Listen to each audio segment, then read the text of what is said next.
জাদুটোনা কিভাবে নষ্ট করবেন? অনেক সময় আমাদেরকে ব্ল্যাক ম্যাজিক করা হয়, জাদুটোনা করা হয়। আপনি আপনার উপরে কেউ তাবিজ করেছে কিনা, কিভাবে আপনি জাদুটোনা নষ্ট করবেন? কারো কাছে যেতে হবে না, আপনি ঘরে বসেই নিজে নিজে এই জাদুটে নষ্ট করতে পারবেন। বিশেষ করে আমাদেরকে সতর্ক থাকতে হবে। অনেক সময় আমরা বিভিন্ন মানুষের কাছে যাই এবং আমরা সেখানে গিয়ে বলি, আমাকে একটু হাজিরা করে দেখেন যে আমার ভিতরে কোনো জিন আছে কিনা।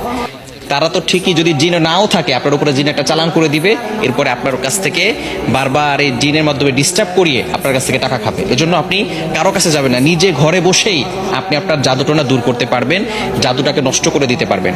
বর্তমান সমাজে ম্যাক্সিমাম সময় দেখা যাচ্ছে যে আত্মীয় স্বজন, একেবারে কাছের মানুষগুলো আপনাকে জাদুটোনা করে আপনার জীবনটাকে নষ্ট করে ফেলবে। অনেক সময় দেখবেন কিভাবে বুঝবেন? আপনি অনেক সময় অসুস্থ হয়ে পড়ছেন, কিছুই ভালো লাগে না, ঘরে ভালো লাগে না, দোকানে ভালো লাগে না, ব্যবসায়িক প্রতিষ্ঠানে ভালো লাগে না, অথবা ব্যবসায় বারবার লস হয়ে যাচ্ছে, অথবা সংসারে কোনো শান্তি নাই, স্বামী স্ত্রীর ভিতরে ঝগড়া হচ্ছে, অথবা কোনো মেয়ের বিয়ে হচ্ছে না। এই ধরনের কারণগুলো হচ্ছে ব্ল্যাক ম্যাজিক করা, জাদুটোনা করা।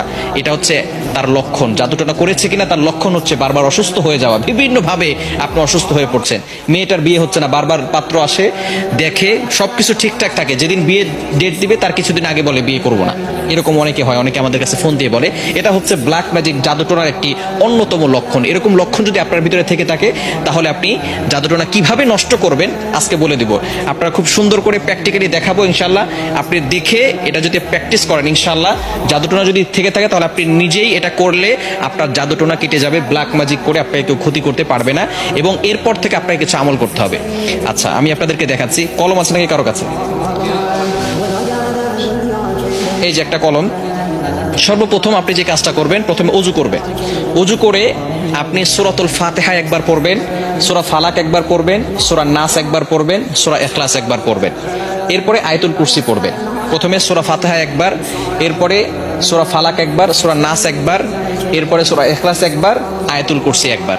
এটা পড়ার পরে এরপরে আপনি একটা চেয়ারে বসবেন। অজু অবস্থায়, পবিত্র অবস্থায় চেয়ারে বসবেন। মনে রাখবেন, কোরআনের ভিতরে আল্লাহ তাআলা শিফা দিয়েছেন। আল্লাহ তাআলা নিজেই বলে দিয়েছেন, 15 নম্বর পারা 9 নম্বর পৃষ্ঠার 2 নম্বর লাইন, সূরা বানী ইসরাঈলের 82 নম্বর আয়াতে আল্লাহ তাআলা বলছেন, ওয়া নুনাজ্জিলু মিনাল কুরআন মা হুয়া শিফাউ ওয়া রাহমাতুল লিল মুমিনিন। আমি আল্লাহ তাআলা মুমিনদের জন্য কোরআনটা শিফা স্বরূপ নাজিল করে দিয়েছি।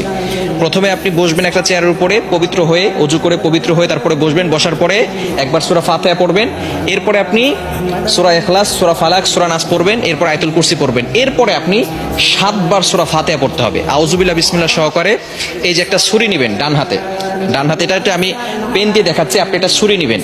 ডান হাতে একটা ছুরি নিয়ে আপনি মাথার উপরে রাখবেন, এভাবে রেখে আউযুবিল্লাহ বিসমিল্লাহ সহকারে সূরা ফাতিহা পড়বেন। পড়ে আপনি ছুরিতে ফু দিবেন।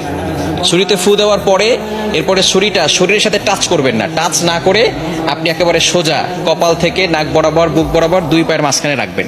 আপনি বসে আছেন, বসে থাকার পরে আপনি একটা ছুরি হাতে নেবেন। প্রথমে পবিত্র হলেন, সূরা ফাতিহা পড়লেন, ইখলাস পড়লেন, ফালাক পড়লেন, নাস পড়লেন, আয়াতুল কুরসি পড়লেন। এরপরে ছুরিটাকে আউযুবিল্লাহ বিসমিল্লাহ সহকারে সূরা ফাতিহা পড়ে ছুরিতে ফু দিবেন। ফু দিয়ে এরপরে ছুরিটা এভাবে নেবেন, সোজা, টাচ করবেন না, শরীরের সাথে টাচ না করে সোজা আপনি নিজে 2 পায়ের মাঝখানে রাখবেন। বুঝা গেছে? এভাবে একবার করলেন। আবারও আউযুবিল্লাহ বিসমিল্লাহ সহকারে সূরা ফাতিহা পড়বেন, শুধু সূরা ফাতিহা পড়ে ছুরিতে ফু দিবেন। ফু দিয়ে আপনি এটাকে সোজা নিয়ে যাবেন ইনশাআল্লাহ। এভাবে 7 বার করলে যদি কেউ আপনাকে ব্ল্যাক ম্যাজিক করে, জাদুটোনা করে, সেহের করে, তাহলে আপনার সেটা কেটে যাবে, আর কোনো সমস্যা হবে না। এরপর থেকে আপনাকে যাতে করে আর কেউ জাদু করতে না পারে, মাস্ট বি আপনাকে 5 ওয়াক্ত নামাজ পড়তে হবে। এবং কেউ যাতে করে জাদু করে, তাবিজ করে আপনাকে কোনো ক্ষতি করতে না পারে, 5 ওয়াক্ত নামাজ পড়ে আয়াতুল কুরসি, 4 কুল, সূরা বাকারা শেষ 2 আয়াত, এগুলো পড়ে বুকে ফু দিবেন এবং হাতে ফু দিয়ে পুরো শরীরকে মাসাজ করে দিবেন।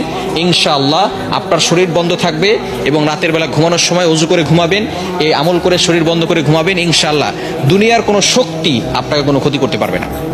আল্লাহ তাআলা আপনাকে প্রটেক্ট করবেন, আল্লাহ তাআলা আপনাকে হেফাজত করবেন। দুনিয়ার দুষ্ট জিন বলেন, মানুষ শয়তান বলেন, জিন শয়তান বলেন, সকল ধরনের দুষ্টমি থেকে এবং দুষ্ট জিন থেকে আল্লাহ তাআলা আপনাকে হেফাজত করবেন। আল্লাহ তাআলা আমাদের সকলকে এটা সুন্দরভাবে বুঝে আমল করার তৌফিক দান করেন।